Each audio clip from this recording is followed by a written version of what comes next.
What's going on, everybody? I'm Noah. Welcome back to Madison Angling. I am here at D&S Bait Tackle and Fly Shop today here in Madison, and we're going to give you guys a quick run through on minnows. And some of you are clicking on this video going, I already know everything I need to know about minnows. Well, this video is not for you. Go find another one of our Shop Talk videos to watch. But for the people who are newer to ice fishing, minnow selection could be kind of daunting, right? Like, what minnow is going to catch the right, what tool is the right tool to catch the fish I'm after, right?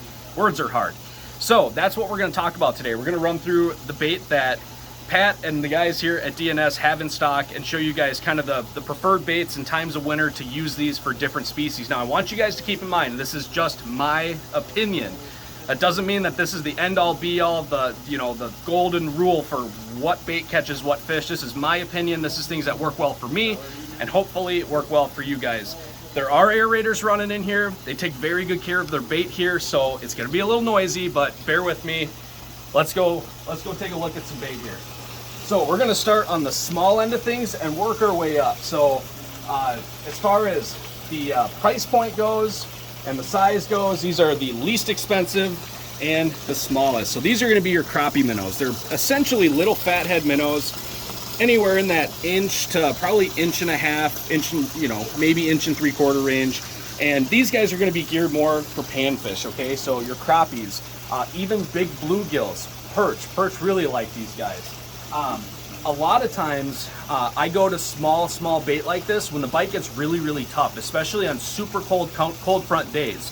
So, below zero wind chill, below freezing temperatures, and it's just slow, especially on a high pressure day, clear skies, sunny, and it just kind of sucks. These guys are absolutely killer for all kinds of stuff. Bass, walleye, even catch pike on these sometimes, which is crazy, I know, but these are absolutely killer for panfish. So if you're looking for crappies, you're looking for perch, and even trout guys, if you're doing inland trout stuff or even Great Lakes trout, they'll eat these guys too. So a great, cheap, inexpensive option to get you in the door with using live minnows.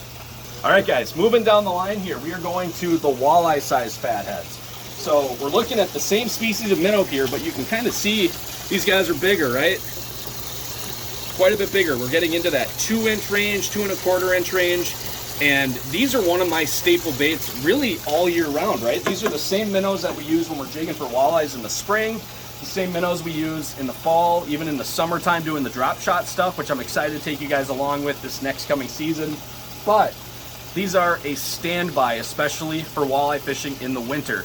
Now, what I personally like to do when I come in and get minnows to go walleye fishing, especially with tip-ups and hook setting devices in the winter, is I'll actually get a mix of these walleye fatheads as well as a couple bigger minnow options, which we'll get to here in a second, just so that way I have some smaller options. There's some nights when the fish are super picky and they just want a little snack instead of a big meal. So picking up a dozen, even just half a dozen of these walleye size fatheads is a good investment.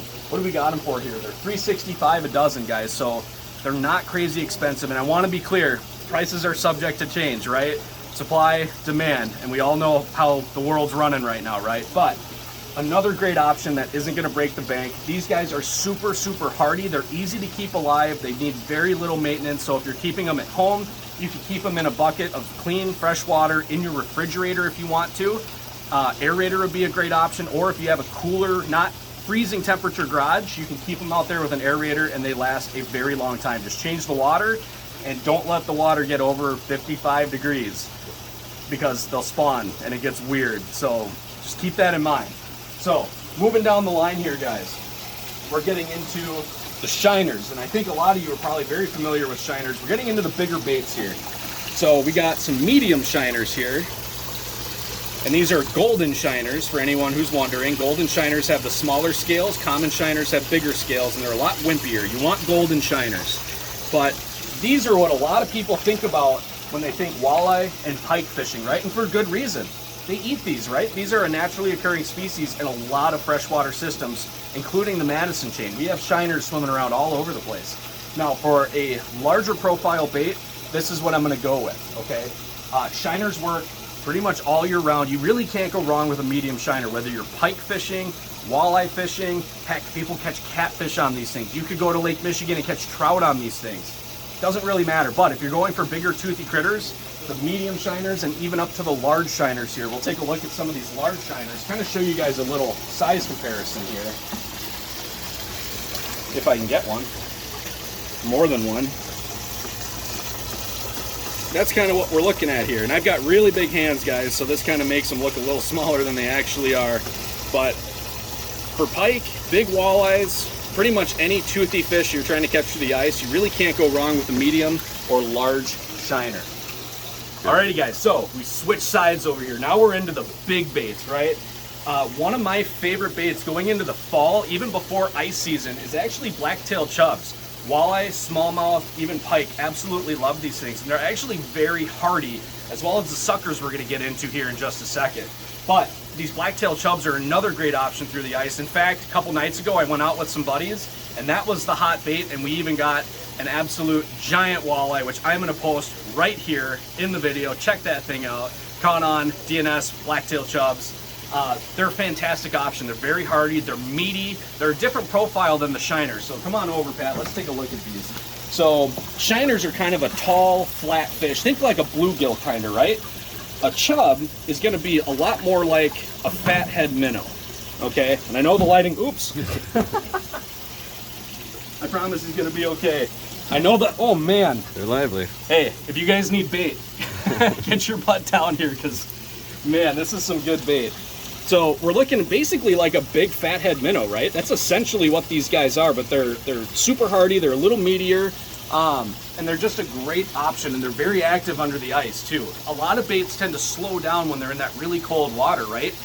These guys stay pretty stinking wild the whole time they're down there. They make a great option for especially walleyes. So moving down the line here, probably the most durable, and in my opinion, probably the best bang for your buck minnow, if you're going for toothy fish, is a sucker. And we're not talking about musky suckers, guys. We're talking about little suckers, okay? And these are basically the same thing. I believe these are white suckers. I'd have to go back into my memory of fish ID stuff, but they're just little white suckers. These are the same suckers that you use for musky fishing, but they're just little guys, right? And one of the advantages to using those is they're super, super tough, and you can catch multiple fish on the same sucker over and over again. So yeah, the price per dozen is probably twice that of the shiners and the fatheads, but you get a bigger profile for bigger fish that's going to be more durable. Not to mention, they just work, man. They're very active under the ice, and they just get chewed. And I really, really like these, especially for big walleyes and northern pike. It's hard to beat. So last and certainly not least, and I don't want people to be afraid of these things. It's mind-boggling to me how many people are scared to use these. Trust me, if you're out trying to catch big fish, they will fit this thing in their mouth. How many of you, comment below, how many of you have caught a big northern pike, even an average northern pike, that had a big old bluegill in its belly? You could see it, you could feel the outline of a big old bluegill in its belly, and you're like, how the heck did that thing swallow that thing? Don't worry, they can swallow it. If it'll fit in their mouth, they can get it down. Big shiners, and I'm talking big. And it's awesome that Pat carries these, because we have some incredible trophy northern pike fishing right up the road here on Lake Mendota. With a 40-inch minimum size, those pike get huge, and they eat stuff like this every single day. They're out there eating 9-inch bluegills. That's just what they eat. So don't be afraid to use these great big shiners, okay? This is more of a, we are swinging for the fences. We are on Lake Mendota looking for a giant, a pike of a lifetime. This is probably gonna be your best bet. Big profile, lively, super flashy.